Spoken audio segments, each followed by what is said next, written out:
For an active hip opener and even a shoulder opener, try butterfly squat. It also helps ground any nervous energy. So starting on the hands and knees, tuck the toes under and the heels will be together.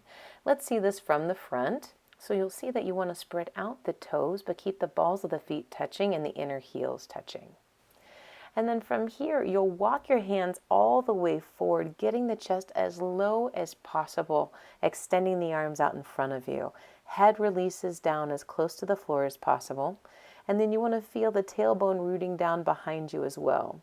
If it's accessible, the forearms can come to the floor or onto blocks. To come out of this pose, slowly lift up, coming back to the knees, and untuck the toes into child's pose. Great work.